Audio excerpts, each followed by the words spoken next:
민원련의 미디어 탈곡기.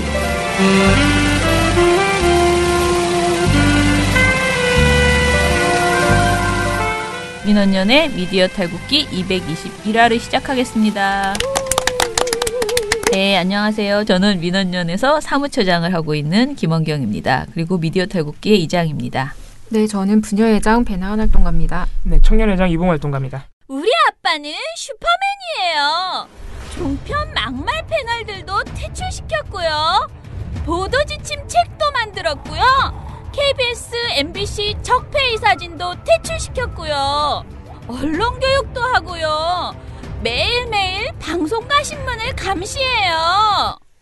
너희 아버지 뭐 하시는데? 민원연 후원해요. 언론을 정상화시키는 확실한 길. 한 달에 10,000원 민원연 후원으로 가능합니다.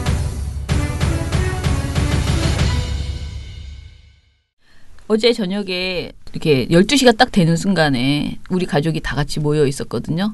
근데 우리 이 즐거운 행복한 날 경축일로 삼아야 되는 거 아니냐. MB 출석? 네.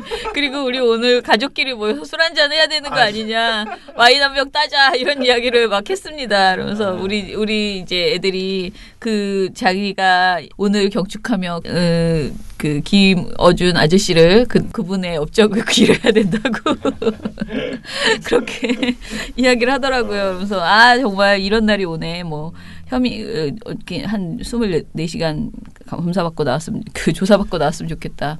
그런 이야기를 했습니다. 모두들 오늘 기분이 좋으시지 않나요? 어때요? 봉우 씨는? 소감이 어때요? 저희가 오전에 녹음을 하잖아요. 네.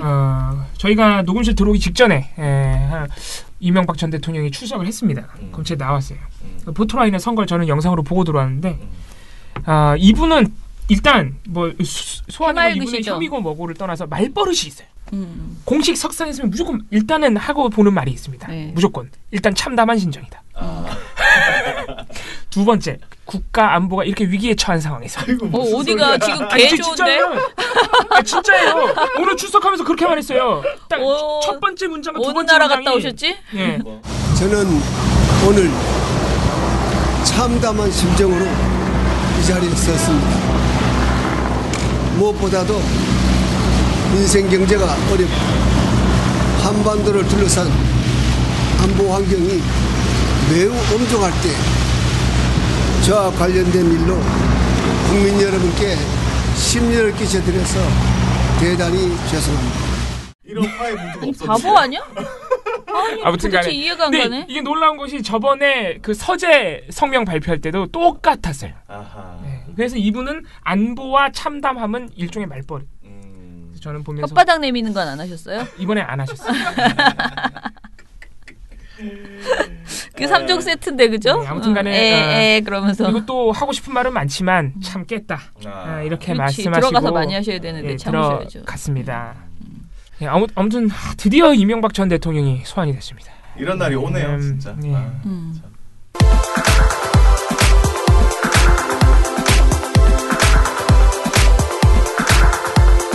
자, 그러면은 오늘 미디어 스크랩 해보겠습니다. 첫 번째로 YTN 이야기 해보죠. 네, 어제 저희가 말씀드린 대로 YTN 노조와 여러 시민단체가 어제 YTN 이사회가 열렸던 강남 쉐라톤 호텔까지 쫓아가가지고 제발 최남 사장의 해임안을 상정해달라고 부탁을 했지만 요구를 했지만 어제 YTN 이사회는 받아들이지 않았습니다. 상정하지 않았고요. 2019년 3월 이사회 이전에 최남수 사장에 대한 중간평가를 실시하기로 결정했습니다. 이 말은 무슨 말이냐. 2019년 3월이니까 1년 동안 최남수 사장에게 유예기간을 주겠다는 거죠. 그 사이에는 지금 불거진 여러 가지 최남수 사장의 과거 행적의 문제라든가 발언의 문제 이런 부분에 대해서 책임을 묻지 않겠다는 거나 마찬가지입니다. 노사 양측에는 합의하라고 요구했습니다. 파업 및 방송 파행 사태를 해결하기 위해서 즉시 노사는 대화를 하고 노사 합의안 도출하라고 요구했습니다. 노사가 합의한다면 이사회가 중재는 하겠다. 이런 입장을 밝혔습니다. 사실상 아무것도 안 하겠다는 말이나 마찬가지입니다. 네. 노사 합의는 지금 불가능한 한 상황이죠, 사실은. 네. 노조가 더 이상 뭘 양보할 수도 없고 최남 사장은 할 테면 해봐라. 난 끝까지 가겠다는 입장이기 때문에. 그럼 1년 동안 계속 이대로 가겠다? 사실상 이사회는 방치하겠다는 입장이죠. 지금 해석을 해보자면 우리가 지금 현재 상황을 봤을 때는 이사회는 아무것도 하고 싶지 않다는 의미로 받아들일 수밖에 없고 앞으로 1년을 더 파업한다? 이 비현실적인 얘기고요. 예. 그래서 참 해결이 난망한 상황입니다. 그래서 이제 어제 저희가 논평을 썼는데요. 이제 뭐냐면은 이번 3월 27일 날 주주총회에서 새 이사가 선임돼요. 기존 적폐 이사들이 나갑니다. 몇 명이. 그래서 지금 정확하게 이제 몇 명이 바뀌는지 모르겠는데 이사가 다 완전히 선임되거든요. 그래서 새 이사가 선임된 이후에 지금 현재 최남수사장을 이렇게 선임하고 지금 이번 결정을 한 이것을 번복해야 된다. 그러기 위해서는 이번 건은 정말로 일단은 정말 원천 무효다. 이번 결정은 이번 주문은 어디서 그런 말 같지도 않은 주문을 그걸 내려놓고 이거는 한마디로 애들이 싸웠는데요. 완전 일방적으로 한 사람 편을 들면서 분명히 잘못한 사람이 있잖아요. 둘이 싸웠어요? 어린이들이 교실에서 싸우면 선생님이. 근데 그 반장과 만약에 아이가 싸웠어. 그러면은 그 자기가 뽑아놓은 반장을 무조건 지지하면서 무조건 얘한테는 임기를 주고 넌 사과해, 화해해 이렇게 요구한 거나 마찬가지거든요. 그렇죠. 예. 근데 이건 말이 안 된다. 그리고 결정적으로 YTN을 사랑하는 사람이라면은, 그러니까 이게 약간 솔로몬의 그런 건데요. YTN 정말 사랑해요. 그러면은 노조원들도요, 지금 들어갈 수밖에 없는 상황이에요. 왜냐면은 YTN이 지금 선거를 앞두고 있고요. 24시간 그 보도 전문 채널이 선거 시기에 엄청 중요하잖아요. 그래서 더 정상화해야 돼요. 빨리. 계속 이렇게 바깥에 있을 수가 없어요. 그 마음을 이용하는 거죠. 굉장히 악의적인 행동이에요. 그래서 어떻게 보면 정말 어쩔 수 없다. 우리가 뭐 아무것도 필요 없고 그냥 무조건 방송을 하자라는 마음으로 돌아갈 수밖에 없는 이런 코너에 지금 사람을 몰아놓은 상태에서 이런 결정을 한 거죠. 합의하라. 둘이 화해해라. 이거는 너무 폭력적이라고 생각을 하고요. 그리고 최소한 그 시기를요 1년을 주는 건 정말 너무 뻔뻔스러운 거죠. 예를 들면 선거 끝나고 나서 한다든가 아니면 자기네 임기가 내일 모레잖아. 27일까지 임기잖아. 그럼 결정을 하지 말던가. 이거는 우리가 못하겠다. 다음 이사회에서 하셔야 되겠다. 왜냐하면 우리는 이런 사람을 선임한 당사자이기 때문에 우리가 해결하는 것이 적절치 않다. 회의만이 올라왔으나 우린 결정할 수가 없다. 이렇게 해야 정상적인 뇌구조를 가진 사람들이지.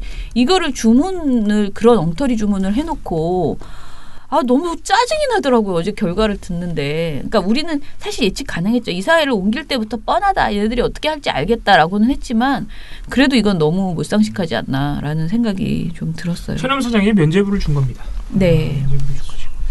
그래서 사실은 한번 이렇게 결정한 거를 번복하기가 다음 이사회도 굉장히 부담스러운 거죠. 안 했어야 돼요. 안 하고 그냥 뭐 이렇게 했던가 아니면은 했으면 제대로 된 결정을 내려줬어야 되는데 아무튼 계속 스텝이 꼬이고 있다는 생각이 듭니다. 신임 이사가 들어온다고 하지만은 그 교체 폭이 크지 않습니다. 한 2명 정도밖에 교체가 안 돼요. 지금 이사가 한 7명 정도 규모인데 이 중에서 2명밖에 교체가 안 되는 거거든요. 그래서 뭐 큰 변화가 있을 거라고 기대하기는 어렵고. 그래서 참 이러다가요 어떻게 되냐면요 우리가 MBC 때도 그런 얘기 많이 했는데 MBC 정상화를 왜 그렇게 서두르냐라고 남들이 그랬어요. 누구죠? 갑자기 MBC 사장이요. 김장겸 임기 때까지 그냥 가도 어차피 뭐 2년 후면 1년 후면은 새 사장을 잘 뽑을 수 있을 거 아니냐라고 이사도 다 자연 교체하면 되지. 왜 그렇게 무리해서라고 자유한국당이 주장했죠. 그쪽 보수 쪽이. 근데 왜 그렇게 했냐면요. 정말 솔직히 말하면은 그때까지 놔두면 이 조직이 무너지기 때문이에요. 그리고 이 매체력이 너무 떨어져가지고 회복이 불가능해지는 거예요. 그런 상황이었거든요. MBC가 너무 많이 피폐해지고 조직이 무너지고 정말 정상적인 그 언론인들은 다 완전히 멘탈이 무너진 상태에서 이게 갈등이 점점 더 심해져서 더 이상 회복이 불가능한 수준까지 갈 것이다라는 마지노선이었거든요. 그때가. 그래서 저희도 민원연도 되게 힘들지만은 굉장히 바쁘고 그런 시기였지만 그 정상화를 그렇게 몰입해서 한 것처럼 지금 YTN 문제가 거의 그 정도 수준에 와 있는 거예요. 그리고 이번 선거에서 만약에 YTN이 제대로 보도를 못하고 흐지부지 되잖아요. 그럼 YTN은 이제 안 볼 거예요. 사람들이. 정상화를 기대조차 하지 않고 그냥 안 보고 그리고 기자들의 반목은 더 심해지고 그러니까 완전히 조직이 반토막 나버리는 그런 상황이 될 거기 때문에 진짜 위기의 상황이거든요. 그러면은 최남수가 정말 YTN을 사랑한다면 이런 결정을 하면 안 되죠. 굉장히 좀 아무튼 굉장히 답답한 그런 결정 상황이라는 생각이 듭니다. 아무튼 지금 해결은 어려운 상황입니다. YTN 노조가 운신의 폭이 굉장히 좁아졌어요. 네. 자, 서울신문 사장 선임 관련해서 기사가 올라왔는데요. 지난 12일에 예정됐던 서울신문 최종 사장 후보 선임이 무산됐다고 합니다. 서울신문의 주주는 서울신문 우리 사주 조합이거든요. 그런데 여기와 재경부, 포스코, KBS 등으로 구성되어 있어요. 서울신문 주주가. 그래서 많은 사람들이 서울신문은 그냥 사기업인데 왜 이렇게 서울신문 사장에 대해서 말이 많지? 그러는데 이게 일종의 중공영 그 언론처럼 구성이 돼 있는 거예요. 네, 이 보면은 우리 사주 조합 말고는 정부가 들어가 있고 다 공기업이죠. 네. 서울신문이 예전에는 거의 완전히 관공서 납품용 신문이었잖아요. 예, 모든 공무원은 다 보는. 그래서 공무원 관련된 소식은 지금도 가장 많이 실리는 그런 신문이거든요.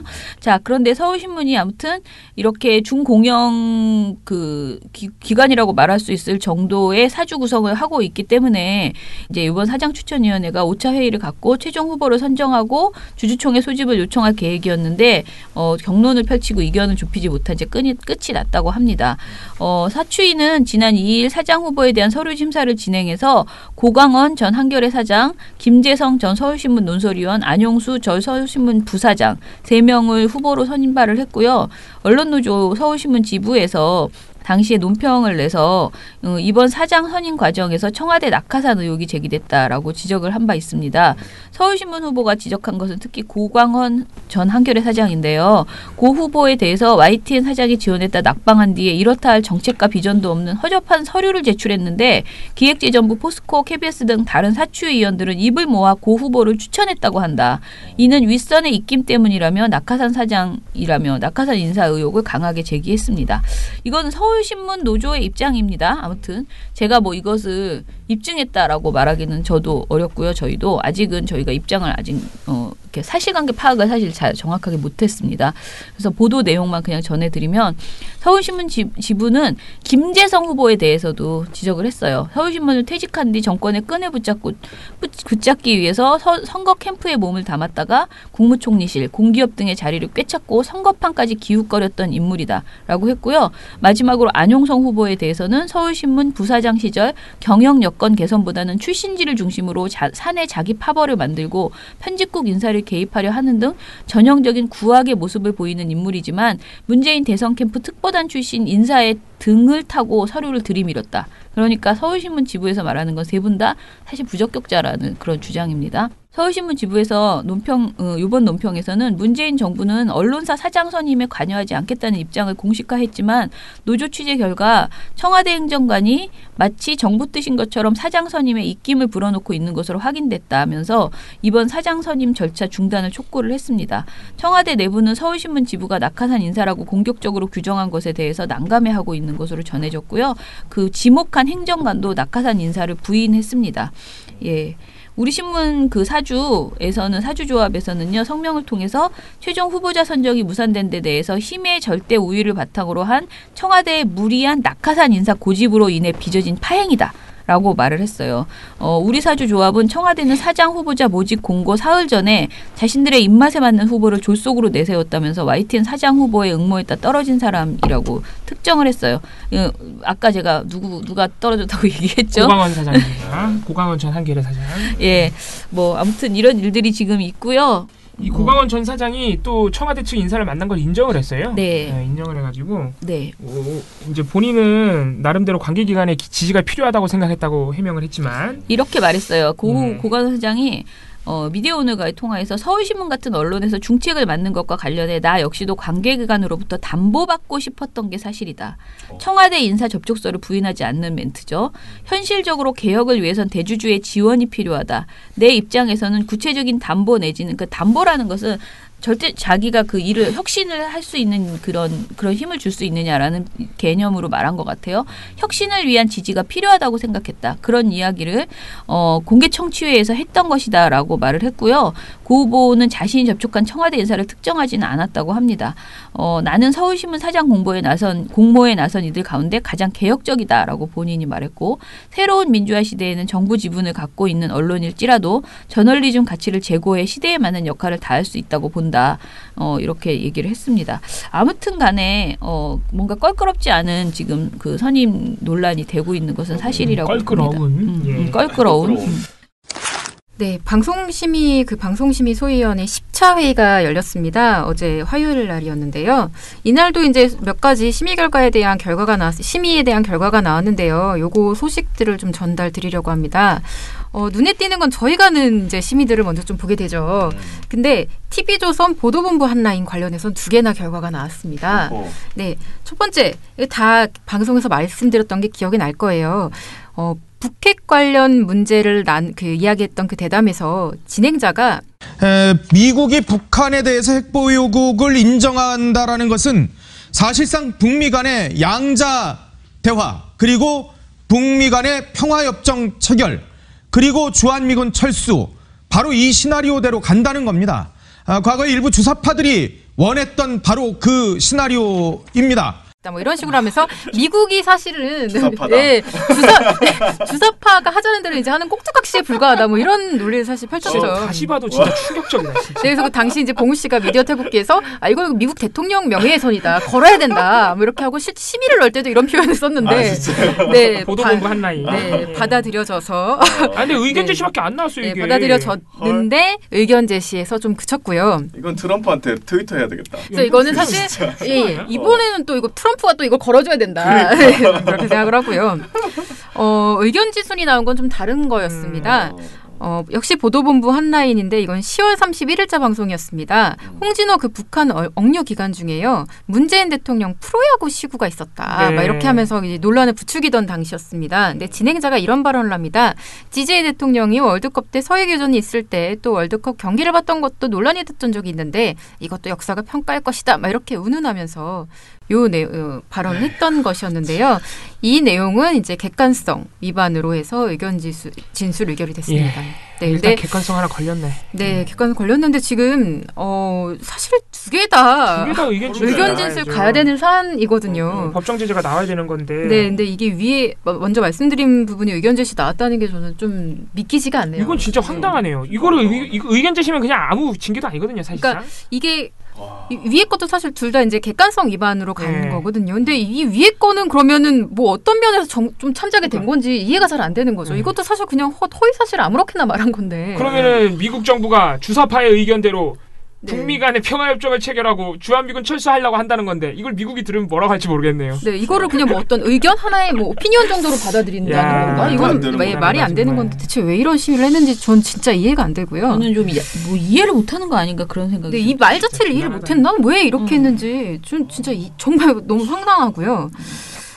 눈에 띄는 게 또 하나 있는데요. MBN 뉴스파이터 그 건대역 240번 버스기사 논란 관련된 요건 대담이었는데 출연자들이 기사님들이 이 상황을 알고도 묵묵부답으로 계속해서 갔다. 뭐 이런 식으로 방송을 했다고 합니다. 실제 이제 그 상황과는 좀 다른 내용이었죠. 예, 맞아요. 네네네. 기억납니다. 예. 그죠. 이것과 관련해서도 이제 의견 진술 나왔다고 합니다. 이것도 이게 심각하다고 명백한 오보였어요. 이거는. 이것도 아마 민원연이 넣었던 걸로 저 기억이 나요. 네네네. 그래서 이거 객관성 위반이죠. 위반으로 처리가 됐고요. 그것과 별개로 이제 지상파 라디오 부문에서 심의 결과 나온 것도 좀 눈여겨볼 만한데요. 보면은 김어준 뉴스공장이 의견 진술 받은 게 하나 있어요. 근데 이거는 뭐였냐면요. 여러분들이 기억하실지 모르겠는데 그때 선거 당시에 이제 국민의당하고 바른정당 한참 통합론 얘기 나올 때였죠. 근데 그때 당시에 국민의당이 요거에 대한 어떤 통합론의 근거를 대기 위해서 당 싱크탱크에서 조사를 했던 바른정당 통합 시 정당 지지율의 시너지가 높다는 어떤 여론조사 결과를 제시를 합니다. 근데 이제 김어준 뉴스공장에서 이 여론조사에 대해서 불법이다. 막 이런 식으로 주장을 했던 것이죠. 근데 이 주장에 대해서 이제 사실관계가 다른 어떤 객관성 위반이다라고 판단을 해서 의견 진술이 나온 것이고요. 그 외에 이제 뭐 SNL 코리아 같은 경우에는 저희가 많은 분들이 또 즐겁게 보셨던 급식체 특강.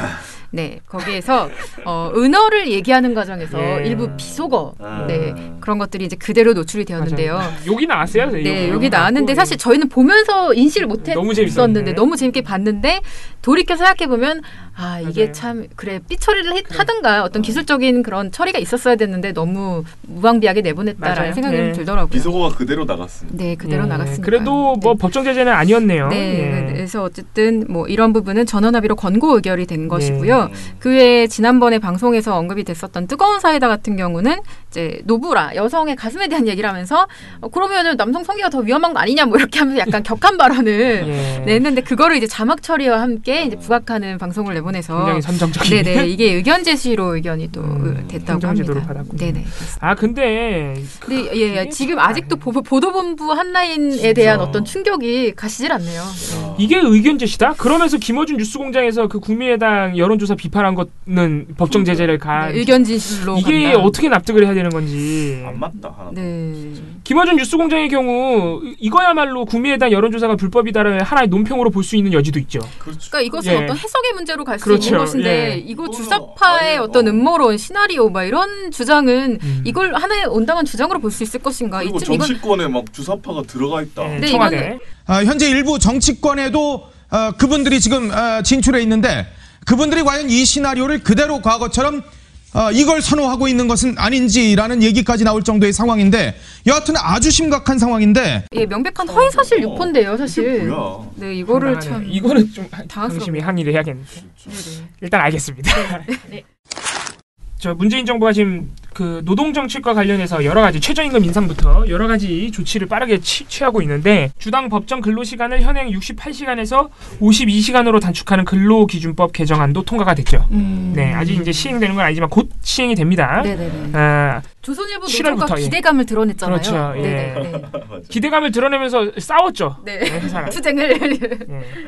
이게 오는 7월부터 이제 시행이 될 텐데, 네. 언론사 사실 조선일보뿐만이 아니고 모든 언론사들이 이것 때문에 아마 지금 골머리를 앓고 있을 겁니다. 예. 맞아요, 사실.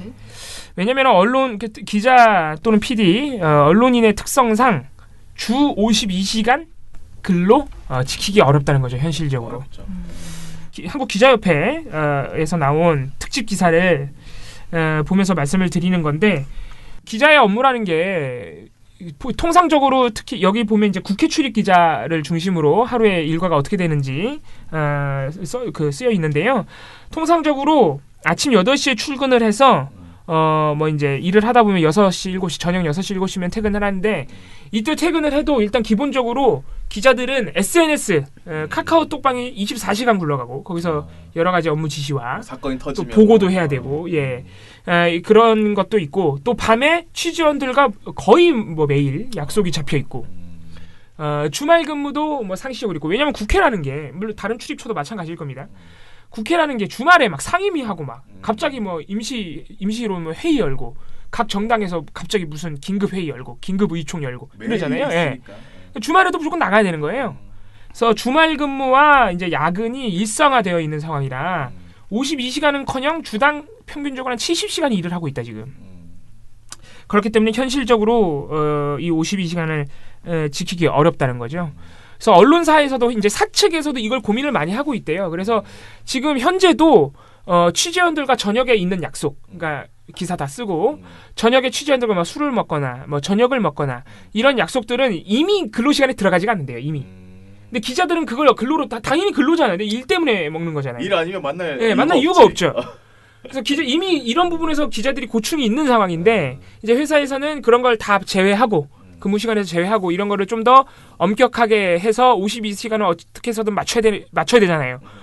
그게 이제 기자들 입장에서 당연히 짜증이 나겠지만은 그래서 이게 언론사들이 상당히 지금 고민이 많다. 기자들은 더 힘든 상황이고 왜냐면 기자들은 예전부터 인력을 충원해가지고 인력을 더 많이 뽑아서 근무 시간을 나눠야 된다. 이렇게 주장을 해왔지만은 그렇게 하는 회사가 없다는 거죠. 그래서 이게 앞으로 언론사들이 어떻게 이 문제를 해결할지 근로시간 문제를 해결할지 좀 지켜봐야겠습니다. 조선일보처럼 아마 싸우게 되는 사례가 많이 나올 겁니다. 근데 뭐 사실 기자들만 문제겠습니까? 이게 그렇죠. 여러 곳 이런 곳이 한두 군데가 아닌데 맞아요. 업종이 한두 군데가 아닌데 네. 오히려 기자들의 문제이기 때문에 기자들이 스스로 또 말하기 어려운 지점들도 있을 것 같아요. 그러니까 이것 때문에 기사를 내도 언론사 관련 기사는 안 내겠죠. 그죠? 네. 그러니까 예. 온갖 다른 업종 얘기는 해도 왠지 이제 내가 일하는 근무 환경에 대해서 말하지 못하고 이제 넘어가게 되는 그런 상황도 좀 예상이 돼서. 네. 기사를 써도 회사에서 안 내줄 가능성이 높죠. 뭐하니? 말해서 이거 혹시 우리 회사 얘기니? 여기 익명의 관계자 누구야? 말해서 너니? 네. 이게 저희가 그 웃으면서 얘기하고 있지만 상당히 심각한 얘기죠. 네, 네, 아무튼간에 아무튼 근로 시간은 단축되는 게 맞습니다. 너무 기자뿐만이 아니고 길게 모든 업종에서 네. 사실 다 그렇죠. 너무 지금 대한민국이 OECD에서 탑이잖아요. 근무 시간이. 법을 좀 지켰으면 좋겠습니다. 모든 사업장이. 네, 다음 소식은요. 그 15일부터 지방선거 후보자가 방송에 못 나오게 된다고 합니다. 내일부터인데. 네, 왜냐면은 지방선거 및 국회의원 재보궐선거 후보자들은요. 보도 토론 방송을 제외한 TV 프로그램에는 출연할 수 없게 되어 있습니다. 네, 선거 90일 전부터. 네. 방송통신심의위원회 산하 선방심의위는 선거일 90일 전인 3월 15일 방송분부터 선거일인 6월 13일까지 후보자들에게 이제 입후보자들에게 출연이 제한된다면서 후보자와 방송사의 주의를 당부했습니다. 당분간 많은 분들이 안 보이겠군요. 굉장히 많은 분들이 이번 선거에 나가는 것으로 알고 있습니다. 또. 네, 굉장히 많더라고요. 요거 어기면은 아주 심각하니까 다들 꼭 지키시기 바라고요. 선거 방송에 관한 특별 규정에서는 후보자가 90일 전 출연 제한을 이제 두고 있고요. 이 규정에 명시된 후보자는 후보자 등록을 한 자뿐만 아니라 당내 경선을 포함해서 예비 후보자로 등록한 자, 출마 의사를 밝히는 등 후보자가 되고자 하는 자까지 모두 포함하는 개념이라고 합니다. 되게 포괄적이네요. 네, 특히 후보자가 방송 프로그램에 직접 출연하는 것은 물론 후보자의 음성이나 영상 등 실질적으로 후보자의 출연 효과를 주는 방송도 금지된다고 합니다. 실제로 2016년 20대 국회의원 선거에서 MBC 드라마 내 딸 금사월에서 안철수 당시 국민의당 공동대표가 표지 모델로 실린 잡지가 배경으로 등장했다는 이유로 당시 이 방송이 권고 조치를 받은 바 있다고 합니다. 그러니까 사실상 후보자 출연 효과를 줬다고 판단한 것이죠. 그리고 과거에 제작된 방송이라 하더라도 후보자가 출연하는 부분을 재방송하는 경우에 또 마찬가지로 규정에 위배된다고 합니다. 그래서 20대 선거에서 EBS가 표창원 더불어민주당 소속 후보자가 2014년 출연했던 교양 프로그램 만나고 싶습니다를 재방송했다가 주의 조치를 받은 바 있다고 합니다. 선방위 관계자 말이 이번 선방위에서도 단순 실수라도 후보자 노출이 된다면 그것은 후보에게 긍정적인 이미지를 줄 수 있다고 생각하기 때문에 엄격하게 제한될 예정이다라고 했다고 합니다. 특히 보도 토론 방송의 경우에도 후보자가 진행자인 경우를 제외하고는 출연에 그러니까 지금 이제 현재 여기서 이제 제외가 있잖아요. 이건 해도 된다? 뭘 해도 되겠어요? 당연히 토론회, 경력 방송, 방송 연설, 광고 방송은 할 수 있겠죠. 이거는 당연히 할 수 있어요. 그리고 보도 토론의 경우에는 후보자가 진행자인 경우를 제외하고는 출연해도 괜찮습니다. 그러니까 토론 프로그램에서 그러니까 공정하게 기회를 주잖아요. 지역 방송이다, OBS다 그러면 지역의 후보자들이 나와서 공정하게 시간을 가지고 토론을 할 수 있거든요. 이런 거는 괜찮다라는 것이죠. 후보자 검증을 위해 보도 토론 방송에 한해서 예외를 하고 열어둔다라고 되어 있습니다. 예, 그래서 썰전 그리고 채널A 외부자들, TV조선 강적들, MBN의 판도라 등 시사 성격을 띤 예능 프로그램들은 보도 토론 방송 출연 가능 규정에 따라서 출연이 가능해졌다고 합니다. 네. 거긴 또 돼요? 이게 그래서 이상하네? 이게 그래서 선방심이가 저렇게 할 거면 현재 편성표에서 출연 가능한 프로그램을 찝어주는 게 좋습니다. 왜냐면은 지금 제가 확인해 본 결과 TV조선은 예전보다 많이 줄어들어가지고 시사보도 프로그램이 많이 줄어들어서 그렇지 않은데 채널A 같은 경우에는 안영환의 시사 포커스라고 토요일 아침 프로그램이 있어요. 네. 그거랑 맨날 아침에 하는 신문 이야기 돌직구쇼 민원연의 금광이잖아요. 그거는 시사 토론이어서 무조건 돼요. 아니 이게 교양으로 편성돼 있어요. 얘네가 이건 명백한 시사 보도 프로그램인데 보도 프로그램 또 나갈 수 있네. 그냥 까놓고 얘기하면 얘네는 그냥 보도 프로그램이에요. 신문 이야기 돌직구쇼하고 안영환의 시사 포커스는. 그런데 이거를 교양으로 편성했으니까 거기 출연할 수 있다는 거예요. 그렇기 때문에 이런 위험성이 있기 때문에 선방심의가 야 이건 안 돼, 이건 되라고 프로그램을 찝어주는 게 좋습니다. 예, 근데 그렇게 안 하죠. 예. 지금 오히려 그러니까 지금 혼동스러웠던 건 예능이거든. 예능인데 썰전 같은 거. 예능인데 막 정치 얘기하고 정치인들 막 나오고 이거는 지금 이제 무조건 현실적으로 이게 보도 토론의 성격을 가지고 있으면 무조건 다 일단 출연이 가능하도록 그렇게 해놓은 상태라서 아까 말한 보구 씨가 말한 그 교양이지만 보도 토론을 하고 있는 내용들은 당연히 다 되는 거고 예능도 되는 거고 그렇게 생각하시면 될 것 같아요. 출연할 수 있다라고 생각하시면 될 것 같아요.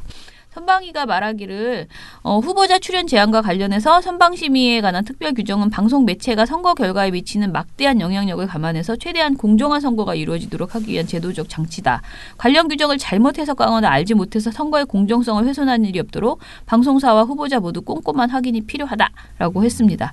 그리고 거듭 얘기하지만 시사정보 프로그램의 진행자로 출연하는 것은 후보자가 아니더라도 그 후보자나 정당의 지지를 공표한 자 혹은 정당의 당원 이런 사람들은 모두 금지됩니다. 그러니까 진행자도? 네, 진행자는 금지돼요. 진행자도가 아니고 진행자만 못할 수 있습니다. 그냥 출연은 할 수 있는데요. 그 진행은 안 돼요. 네. 이거는 저는 문제라고 생각하는데 왜냐하면 선거 기간에요. 그러니까 자유한국당의 막 공식 당원들 이런 사람들이 패널을 나와가지고 엄청 객관적인 척하면서 막 그 김병민 씨 같은 분이 막 특정 정당 사람들을 홍보해주는 이런 발언들을 사실상 그런 발언을 막 하거든요. 근데 나는 선거 시기에는 사실은 이렇게 특히 당의 적을 가지고 있는 사람들 있잖아요. 무슨 직책을 가지고 있는 사람들 이런 사람들은 저는 이게 구분해서 제재해야 된다고 생각하는데 지금은 패널은 다 괜찮고 토론자만 안 돼. 그러니까 이 진행자만 안 돼요. 이게 너무 가볍다고 저는 생각을 해요. 우리 지난번에 총선 때 새누리당의 정책자문위원인가 해서 굉장히 뭐 주된 인물이 나와가지고 계속 교수라고 이름 달고 내내 그렇게 했거든요. 그래서 저는 이번 선거 때는 최소한 당적을 가지고 있는 당적이라기보다는 당의 직책을 가지고 있으면 교수고 보고 당 직책 밝혀라. 그렇게 반드시 해야 된다고 생각을 해요. 그렇게 해서 최소한 시청자들이 봤을 때 감안하고 볼 수 있게 해줘야 된다는 생각이 들더라고요.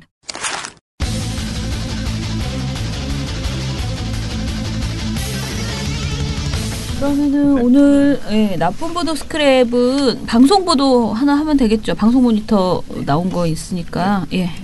네, 지금 방송 보도 부문에서도 제보 체크 보고서가 이제 나오고 있는데요. 근데 사실 제가 이제 지난해부터 밀려 있었어요. 제보가? 네, 제보가 밀려 있었는데 이게 어떤 식으로 처리가 됐냐면 제보를 저희가 실시간으로 확인을 하고 그 시트에 기입을 하는데 실시간을 눈으로 확인한 다음에 그거를 다시 시트로 돌아가서 제보 체크 형식으로 처리한 게 아니라 눈으로 봤으니까 그거를 다른 보고서에다 이제 삽입을 해서 다 다른 식으로 처리를 했더라고요, 제가. 그래서 처리된 거죠, 뭐. 네, 그래서 실질적으로 별도 보고서 처리해야 되는 안건은 그렇게 많지는 않았고요. 예. 그 중에 한 건을 이제 먼저 어제 보고서 처리를 했습니다. 근데 좀 요것과 관련해서는 제보 내용을 확인하는 과정에서 다른 재밌는 걸 확인하게 되어서 이런 경우가 진짜 많아요. 근데. 네네. 네, 요걸 말씀드리려고 합니다. 문정인 특보 관련 사실 발언 왜곡 관련 보고서예요. 뭐냐면 이것과 관련해서 TV조선이 이거 주범이다. 그러니까 정치권에서 자꾸 이게 발언 왜곡이 나오는데 언론사 중에서는 이 발언의 본원지가 TV조선이다. 이런 지적들이 사실 들어왔었어요. 왠지 그냥 말만 들어도 맞는 제보 같아요. 그렇죠. 그래서 저도 대박이네 이러면서 네, TV조선 보도만 이제 먼저 보고 이거는 바로 쓸 수 있겠구만 이러면서 이제 했는데 쓰다 보니까 이제 그러면 이제 누가 먼저 했지 하면서 이렇게 과거 기사 찾아보고 이렇게 하다가 시발점은 아니다. 오, 진짜? 라는 것을 확인하게 되었습니다. 그렇군. 네, 그래서 상황 설명을 조금 더 자세히 드려볼게요. 네, 지난 7일 청와대에서 열린 여야 5당 대표와 오찬회동에서 홍준표 자유한국당 대표 그리고 유승민 바른미래당 공동대표가 문재인 대통령 통일안보 외교 특보가 동맹의 신뢰를 깨트리는 언행을 했다는 이유로 경질되어야 한다고 요구를 했죠. 네, 근데 그 문제가 된 발언은 문 특보가 그 워싱턴 강연 당시 했던 것을 알려진입니다. 대통령이 주한민국 나가라고 하면 나가야 된다라는 이 발언입니다. 이거 저희가 어제도 조금 살짝 다뤘어요. 네, 그래서 이건 이제 어제 봉우 씨 방송, 봉우 씨가 설명한 걸 그대로 이제 들으시면 될 것 같고요. 이 발언이 왜 문제가 되는 건지, 그러니까 이 경질해야 된다는 주장이 왜 문제가 되는 건지도 어제 방송에서 사실 말씀드렸죠. 전체 발언 맥락에서는 이런 내용 아닌데 그렇죠. 그냥 요 발언 하나만 싹 떼서 장난을 친 겁니다. 그냥 왜곡이에요. 근데 이것과 관련해서 제보가 들어와서 이제 맨 처음에 최초 이 관련된 언급, 즉 주한민국 철수 발언을 언급한 언론사가 어딘지를 찾다 보니까 역시 연합뉴스입니다. 아, 그렇구나. 네, 근데 연합뉴스 보도에서는요, 이 주한민국 관련된 언급이 보도 말미에 한 단락 정도로 아주 짧게 언급이 돼요. 그래요? 네, 언급이 되는데 이것과 관련해서 이제 미디어 오늘이 어떤 기사를 쓰냐면요. 그러니까 실제 강연을 들었던 분의 멘트를 땁니다. 근데 너무 상황 설명 안 하고 이게 질의응답 과정에서 나왔다는 얘기조차를 안 해서 왜곡의 여지가 있다. 그러니까 연합뉴스 보도 자체가 처음에 나온 게? 그러니까 오해의 소지가 있는 보도를 처음에 내놨다라는 것이에요. 근데 그렇다면 이 연합뉴스 보도가 왜곡 보도의 시작이냐라고 하면 꼭 그렇지는 않습니다. 네, 꼭 그렇지는 않아요. 왜냐하면 그렇군요. 기사 제목 자체도 뭐 전혀 다르니까 문정인 북미 수교가 최선 북 핵시설 물질 폐기해야 이걸 큰 따옴표로 꼽았고 그렇군요. 뭐 부제목도 전혀 뭐 그런 내용이 아니고요. 보도 아까 말씀드린 것처럼 보도 말미에 정말 짧게 언급을 한 수준이에요. 그 멘트만 정말 따서 왜 넣었어 그럼 넣질 말지. 그 뭐 그런 지적이죠. 사실 이따위로 말할 거면 쓰지를 말든가 오해만 유발하게 뭐 그 정도의 이제 문제가 있는 것이고 본격적으로 이 문제를 시작한 거는 사실 조선일보입니다. 아이 뭐야 맞네 그럼 제보가 맞는 거네. 그냥 일부 맞다. 네. 조선은 조선이다. 네. 왜 TV 조선일보잖아요. 왜. 네, 아이 그렇게 말씀하시면 저는 뭐 네. 문특보의 그 주한미국 철수 발언을요. 사실 조선일보는 모든 언론사 중에 최초로 제목으로 뽑습니다. 아 그렇군요. 네, 왜냐하면 그 이전까지는요 이 발언 자체가 주목이 안 돼요. 다 연합뉴스 우라카이를 하면서 그냥 자기네 기사 밑에다 그냥 이렇게 붙여놓는 연합뉴스 수준으로 붙여놓는 수준 다 처리가 되고 대신 그 전에는 뭐가 횡행했었냐면 중앙일보나 세계일보에 의해서 주한미국 문제가 아니라 문정인 특보가 뭔가 북한 인권 문제를 후순위로 둔다. 그 발언을 이렇게 사람들이 이렇게 다운표 처리해서 주목을 했었어요. 그러면은 이제 북한 인권 문제 중요한데 이걸 후순위로 둬? 막 이러면서 이제 왜곡할 수 있죠 또. 근데 이거를 조선일보가 딱 까집어내면서 보도 제목을 뭐라고 뽑냐면 문정인 큰 따옴표 대통령이 주한미군 나가라고 하면 나가야 이렇게 뽑습니다. 자극적이다. 네. 아 역시 주한미군 철수론. 예. 네. 그리고 이 보도는요. 제목뿐만이 아니라 첫 문장부터가 문정인 대통령 통일 외교안보 특별보좌관은 27일 전시작전 통제권 전환 문제와 관련해 대한민국 대통령은 군사주권을 갖고 있다. 대통령이 주한미군에게 나가라고 하면 나가야 한다고 말했다. 이렇게 시작을 합니다. 그리고요. 여기서 그치지 않고요. 이렇게 말한 다음에 이제 앞부분에는 뭐 그 문정인 특보의 어떤 발언, 강연 발언 내용을 좀 설명하다가요. 다음 단락을 한 번 더 만들어서요. 전문가, 양국 합의에 따라 주둔하기 때문에 한미 협의 필요라는 소제목을 일단 달아놓고요. 여기에다가 문특보의 대통령이 주한미군에게 나가라고 하면 나가야 한다는 발언은 맞는 말일까? 이런 질문을 제쳐 던집니다. 그런 다음에 아니다라는 것을 뒷받침할 수 있는 사람들의 발언들, 멘트를 다 따다 붙여요. 근데 이거는요. 외교 소식통이 한 명 있고요. 익명의 군 소식통이 또 한 명 있고요. 나머지 한 명, 이름이 유일하게 등장하는 사람은 신보라 자유한국당 원내대변인입니다. 네. 아이고. 아니 이 정도 사안은요. 아니 그냥 전문가들 교수님들 얼마나 많아요. 굳이 이름 실명 대고 보도할 수 있을 것 같은데. 네, 좀 시간이 부족했는지. 아니 국방 전문가가 얼마나 많아. 아니면 다들 상황이 뭔 상황인지 몰라서 말하기 싫다고 거부를 했는지. 이거 황당하네요. 뭐 어쨌든 어떤 이유에서인지 모르겠지만 유일하게 이름을 밝힌. 아니 그게 너무 웃기다. 또 자유한국당 의원 거기 왜 나오냐. 네, 원내대변인 발언이고요. 이 발언의 수준 역시 대단한데요. 뭐냐면요. 군사주권이 대통령에 있다는 몰상식이 놀랍다. 주권의 최종 결정권은 국민에 있다는 게 광화문 광장에서 울려 퍼졌는데 그걸 몰랐다니 어리석거나 기가 막힌 학자라고밖에 할 수 없다. 그 말이 아니죠. 학자라는 사람이 그렇게 얄팍한 친북 내재적 인식에 허우적거리다니 놀라울 뿐이다. 뭐 이런 식으로 거의 인신공격성 발언을 하는데요.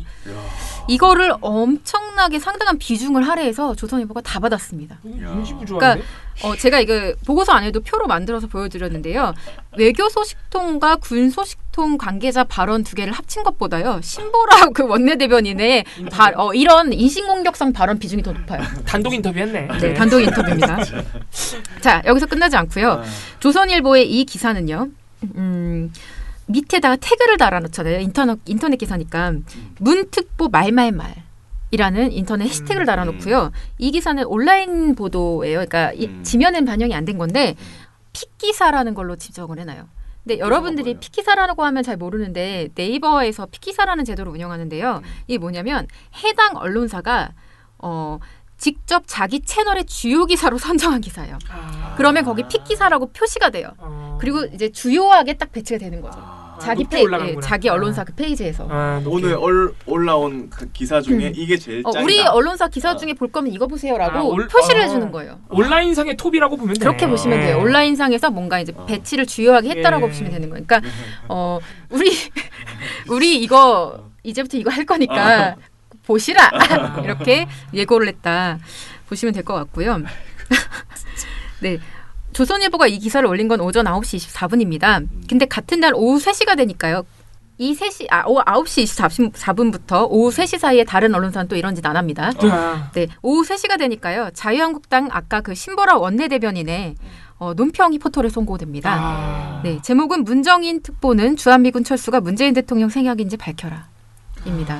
그리고 야, 진짜 미쳐 돌아간다 진짜. 와. 그리고 이 논평의 내용은요. 아까 조선일보에 인터뷰했던 내용과 거의 유사합니다. 네, 실제 거의 유사한 표현이 사용이 되고 있고요. 같은 표현도 많습니다. 저 영화 보는 것 같아 이런 거. 네, 놀라운 것은 군사주권이 대통령이 있다는 모의상식 이런 표현 그대로 사용이 됩니다. 즉 여러 가지 추정을 할 수 있는데요. 조선일보는 이미 써져 있는 이분의 논평을 미리 받아보고 인용을 했거나 아니면 신보라 대변인이 조선일보에 인터뷰를 하면서 영감을 얻어서 좋아 이거야. 내가 말하다 보니까 이 표현이 너무 좋았다. 근데 이건 논평으로 역사에 남겨야 된다. 이런 생각이 충분히 가능성이 있는데 조선일보가 소스를 주는 거죠. 네. 자유한국당에. 문재인 특보가 이렇게 말했대 그러면서. 네, 서로 어떤 의견 조율 과정에서 논평이 나왔거나 그럴 가능성이 충분히 있어 보인다라고 추정하는 것이죠. 자, 이렇게 핑퐁 게임이 진행이 된 다음에 또 대부분의 언론은 이런 짓을 안 합니다. 안 하는데 이 와중에 유일하게 이런 짓을 조선일보와 한국당이 이런 주장을 받아서 따라하는 언론사가 몇 군데 있었어요. 제가 확인한 바로는 28일에는 3군데밖에 없었고요. 네, 3월 1일이 되면 동아일보가 합류를 하는데요. 28일 이거에 같이 합류를 했던 매체가요. 국회 뉴스, 뷰스의 뉴스, 뉴데일리 이 정도입니다. 네, 제목에다가 주한미군 써서 이 논란을 키우려고 했던 언론사들입니다. 네, 그 외에 다른 매체는 논란의 보도 내에서 언급을 하더라도 제목으로 뽑으면서 이렇게 부각하지 않습니다. 그렇죠. 네. 자, 그러면 이제 궁금증이 남습니다. 왜 그러면 TV조선이 문제라는 제보만 자꾸 들어올까? 확인을 해봤더니요. TV조선은 방송 영역에서 조선일보 서포터 영역을 너무 열심히 했어요. 근데 썩어도 준치라고 방송이기 때문에 사람들한테 많이 보이고 일단 많이 보이고 그 다음에 조선일보 같은 경우에는요. 이렇게 첫 번째 보도에선 제목을 이렇게 강하게 뽑잖아요. 뽑은 다음부터는요. 그 다음 기사부터는 제목에다 주한미군 안 넣어요. 기사에서는 똑같은 짓 하는데 주한미군 그렇게 심하게 안 넣고 교묘하게 바꿉니다. 근데 TV조선은 계속 그렇게 해요. 계속 제목에다가 계속 제목에 넣으면서 더 노골적으로 합니다. 네. TV조선은 일단 방송사 중에서 최초로 주한미군 철수 논란을 부각해서 보도하고 제목에 넣은 방송사인데요. 네, 제목이요. 미군 대통령 나가라. 이거는 방송용 제목이고요. 온라인 선고용 제목은 조선일보와 똑같습니다. 문정인 대통령이 주한미군 나가라고 하면 나가요. 근데 방송용 제목도 나쁜데요? 똑같은데 비슷비슷한데. 네. 그러니까 단어 몇 개를 뺀 거죠. 길이 때문에 그냥. 네, 그렇게 하고 있고요. 보도 속 내용, 주장 역시 조선일보와 유사한데요. 앵커부터가 먼저. 이 와중에 문정인 청와대 외교안보특보가 미국에서 한 발언이 또 논란을 일으키고 있습니다. 주한미군은 대한민국 대통령이 나가라고 하면 나가야 한다. 지금은 북한의 핵 문제에 집중해야지 인권 문제는 부차적인 문제다. 물론 다 할 수 있는 얘기긴 합니다만 문정인 특보의 위치나 지금 상황에서 적절한 발언이었는지는 의문스럽습니다. 김정우 기자가 취재했습니다. 그러면서 그 주한미군 발언을 얘기하고 있고요. 차이점이 굳이 더 있다면 여기에서는 한국당 발언 인용은 안 하고요. 박원곤 그 한동대 교수 발언, 그러니까 전문가라고 할 수 있는 교수 발언을 인용해서 이제 문제점을 지적을 하고 있다. 그리고 그 외에는 중앙일보나 세계일보가 앞에 먼저 부각을 했던 북한 인권 홀대론 차원의 문제 제기를 같이 해버리는구나. 네, 이제 덧붙여서 뒤에 하고 있다. 이런 정도의 차별점이 있습니다. 네, 그리고 이후에도 저녁종합뉴스에서 꾸준히 미군 철수 동맹국이 함께 결정이야. 핵동 결혼 제약, 문정인 해임 이런 식의 보도를 통해서 여러 가지 방식으로 이런 논란을 부추기려고 노력했습니다. TV조선 첫 보도는 며칠 날 나왔나요? 28일인가요? 네, 조선일보하고 같은 날 나옵니다. 그러니까 조선일보는 오전에 했고요. 저녁에 한 거구나. 네, 그러니까 순서는 이렇습니다. 조선일보 오전 9시 경에 그 무렵에 했고 자유한국당이 오후 3시 경에 관련 논평 내고 TV조선이 저녁 방송을 낸 거죠. 아침, 점심, 저녁을 이제 맡아서 처리를 해줬다. 진짜 맡았네 진짜. 네, 그렇게 하고 있을 것 같습니다. 네, 그 다음에 제가 눈에 띄는 게 또 뭐가 있었냐면요. 아까 조선일보가 그 이후에는 교묘하게 제목에는 안 썼다고 했잖아요. 근데 이렇게 할 만큼 다 한 다음에 한 3월 9일쯤 된 다음에 무슨 보도를 내냐면요. 김창균이 만난 문정인 통일 외교안보 특보 코너라는 게 있는데요. 이게 논선실의 뉴스 읽기라는 지명 코너예요. 근데 여기에서 아주 이상한 짓을 합니다. 그러니까 일단 이 기사에서 처음으로 조선일보는 그 문정인 특보의 입장을 소개를 해줘요. 만나긴 만났어요, 진짜로? 네, 인터뷰를 하니까 그러니까 억울한 지점이 있고 이거 왜곡된 것이다라고 하는 그 발언을 진짜 소개를 해줘요. 네, 그래요? 네, 인터뷰를 해줘서 이제라도 해주는구나. 네, 하고서 밑에 봤는데 이 와중에 김창균 논설위원이 무슨 질문을 하느냐면요. 얘기를 하느냐면요. 대한민국 대통령이 주한미군에게 나가라고 하는 비현실적 가정까지 들어가면서 동맹이 부담을 주는 발언을 할 필요가 있냐? 라는 질문을 합니다. 야, 씨, 무슨 그런 질문이 다 있어. 그렇게 하니까 그렇게 거야. 해서 결국 문특보로부터요. 국민에게 심려를 끼쳤다면 반성하겠다는 말을 이끌어내요. 자, 뭐 저는 백보 양보해서 예를 들면 그러니까 명분상 어떤 극우 보수 언론이라면 이런 질문을 뭐 못 내놓을 질문은 아니라고 생각해요. 뭐 그렇게 생각할 수도 있죠. 근데 맥락을 제거한 채 비판을 쏟아내는 그 왜곡 보도를 처음으로 시작한 조선일보가 그러니까 그 대상, 사실상 피해자죠. 그 대상을 상대로 이런 질문을 해서 자기네가 프레임 짜고 자기네 프레임으로 질문을 하는 거잖아요. 그렇죠. 그렇게 해서 질문을 해서 사과를 이끌어내고 그거를 보도를 한 다음에 심지어 사실은 이걸 소제목으로 뽑거든요. 사과하는 걸? 그 사과한 그 내용을요. 야, 대박이다 진짜. 네, 그걸 얘기를 하는 거는 정말 너무 적반하장이고 제 눈으로 의심할 만한 장면이다 이게. 대박이다 진짜. 네. 근데 저 사과를 받아내고 얼마나 좋아했을까. 그러니까 사실상 정당화하는 거죠. 자기들이 여태까지 했던 그 프레임 만들기, 왜곡 프레임 만들기성 보도가 우리는 네가 그런 질문한 걸 여전히 부적절하다고 생각하고 지금까지 했던 우리 보도는 틀리지 않았다고 생각해라는 말을 그렇죠. 압축해서 한 그 질문인 것이죠. 이거 봐, 사과하잖아. 우리 맞아 이거죠. 그래서 사실 뭐 본인도 이 지점에 대해서는 미안하게 생각한대라는 걸 또 얘기를 하고 있는 것이죠. 야, 이건 문정인 특보 너무 착한 거예요 사실은. 놈들 아니야 이러면서 이 질문 싸대기를 싸대기를 날렸어야 했지만 많이 참는 것 같아요. 그러니까 진짜 많이 참는 거예요. 그러니까 문 대통령에게 부담을 주지 않기 위해서 엄청 자제하고 있다는 생각이 들었습니다. 네, 그래서 대신 기사대기 때려드리겠습니다. 방송으로. 이거 진짜 나빴다. 네. 근데 이게 진짜 한편의 영화와 같네요. 이 프레임 짜는 게 조선일보 하는 짓이. 그래서 이게 정말 이번 사건으로 인해서 또 하나가 이런 사례가 나왔다. 그러니까 이런 일이 한두 번 발생한 게 아니잖아요. 근데 또 아주 선명하고 적나라하게 사례가 나왔다라고 말씀드리고 싶고요. 이게 사실 사람들이 원하는 건요. 문정인 특보의 사과가 아니라 조선일보와 TV조선의 사과입니다. 뭐 이런 건 사과 요구하실 뭐 그런 상황 아니고요. 그리고 하나만 더 말씀드리자면 만약에 예를 들어서 뭐 TV조선, 뭐 조선일보 그리고 자유한국당이 이렇게 삼각 연대를 만들어서 이런 보도 프로그램을 짜서 보도를 시작했다고 칩시다. 근데 이 언론사와 이 정당을 제외한 나머지 언론사들이 전부 다 대체로 정상적이어서 우리는 받아쓰기 보도 무책임하게 하지 않겠습니다라는 어떤 기조를 가지고서 보도를 한다면 이런 보도는 프레임이 활성화될 수 없습니다. 그렇죠. 네. 그냥 이게 왜곡이라는 것만 알고 있었는데 이게 진짜 한편의 영화 같은 게 조선일보가 이건 의도적으로 프레임을 짠 거예요. 왜냐하면 연합뉴스 최초 보도 나왔을 때 그게 비중이 크지 않고 말미에 그냥 짧게 실렸다. 그거부터 저는 이상하다고 생각하지만. 근데 조선일보는 그걸 본 거지. 야 이거다. 이것도 건수 잡았네. 연합뉴스가 우리한테 힌트를 주고 있어? 네. 아니면 연합뉴스까지 같이.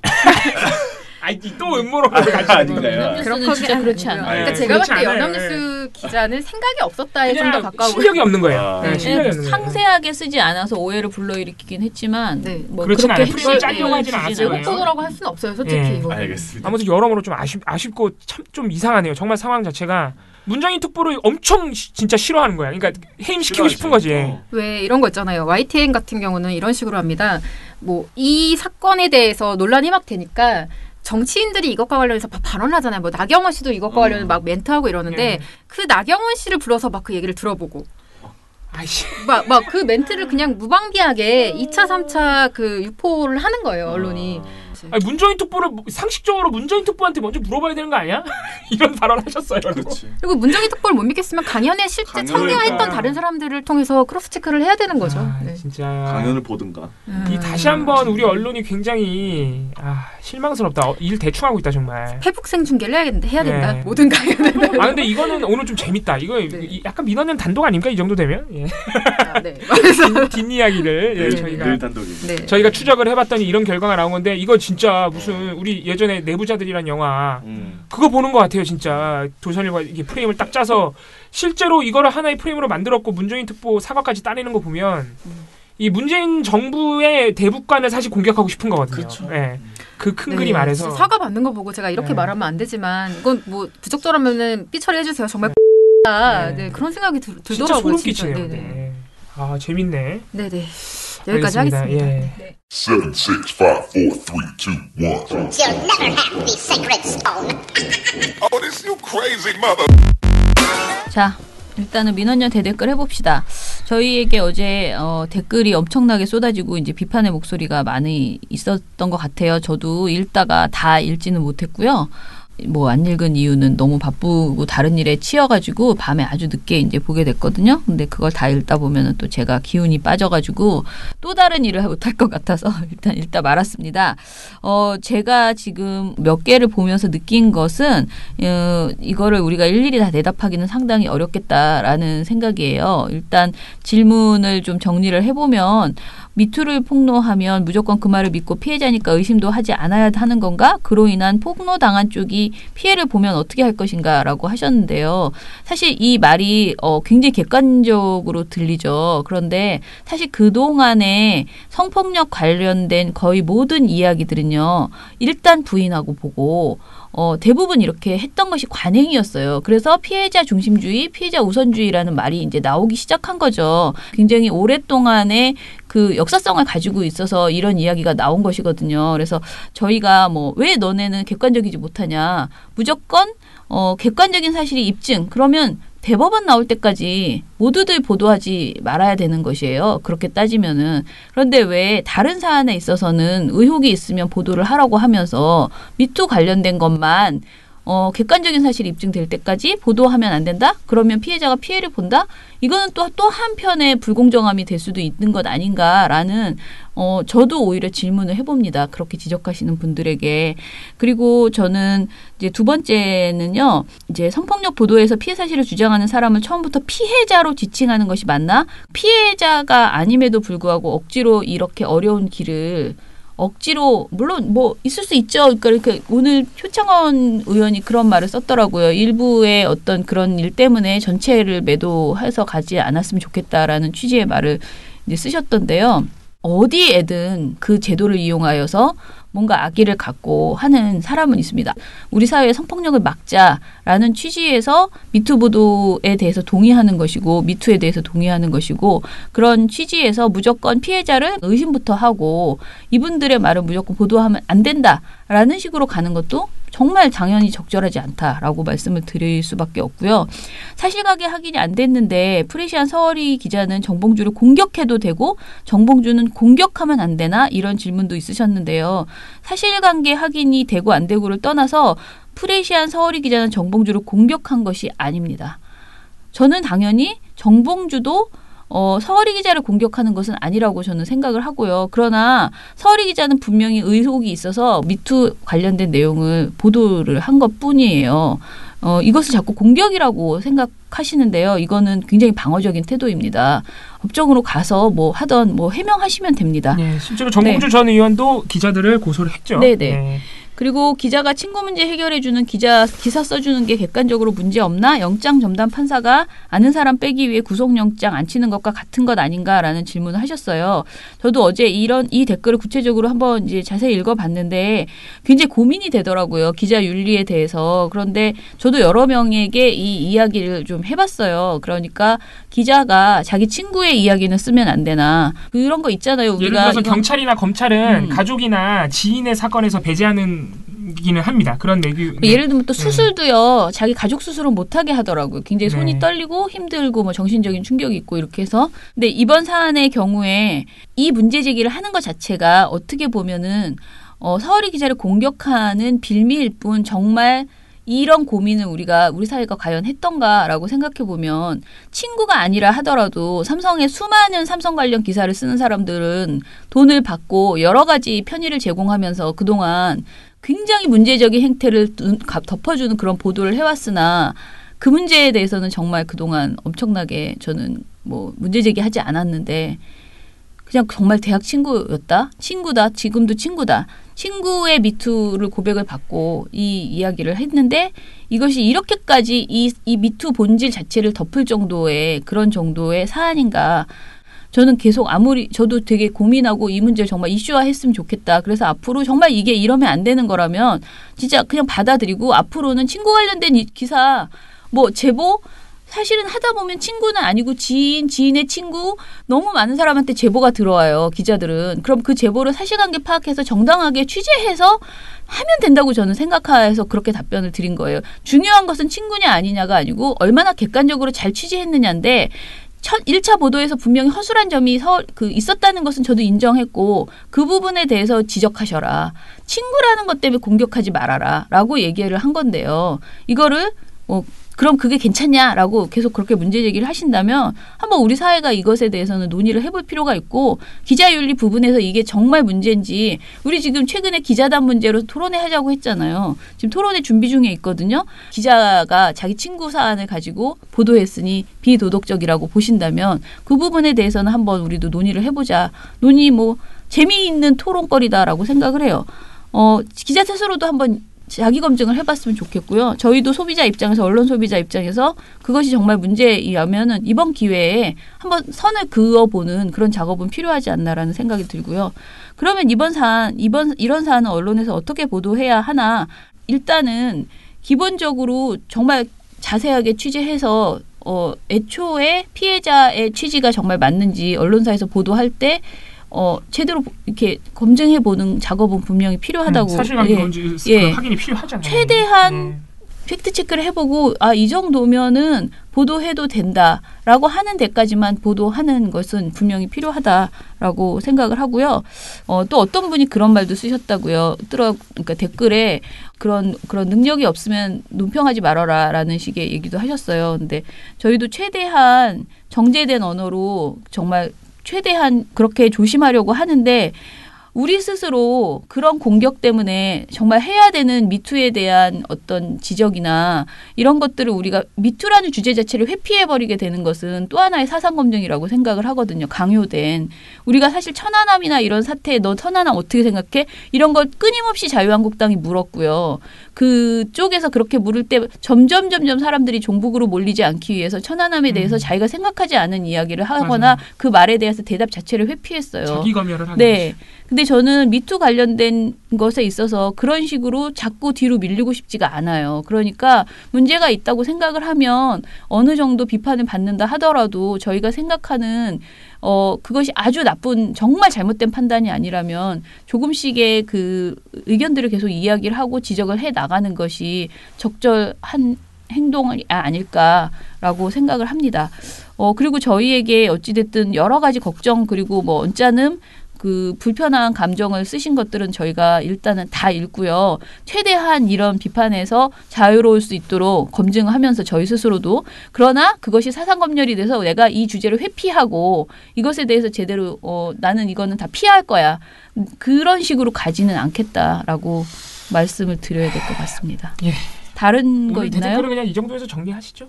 베어 영희님이 2만 원을 후원하셨습니다. 또 이 와중에 또 그래도 후원해 주시는 분이 계시네요.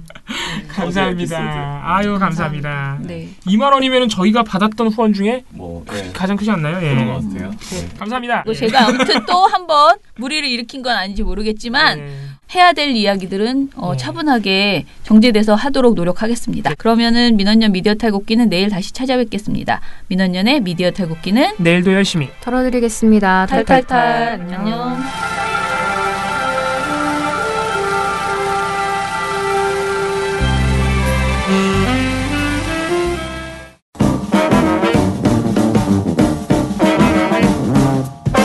여러분, 미디어 탈곡기 잘 들으셨나요? 민원연은 1984년부터 우리 사회 언론 민주화를 위한 걸음을 우직하게 걷고 있습니다. 특히 왜곡, 편파, 막장 뉴스가 만연한 상황에서 민원연의 언론 감시 활동은 더욱 중요합니다. 민원연 회원이 되어 저희에게 힘을 주세요.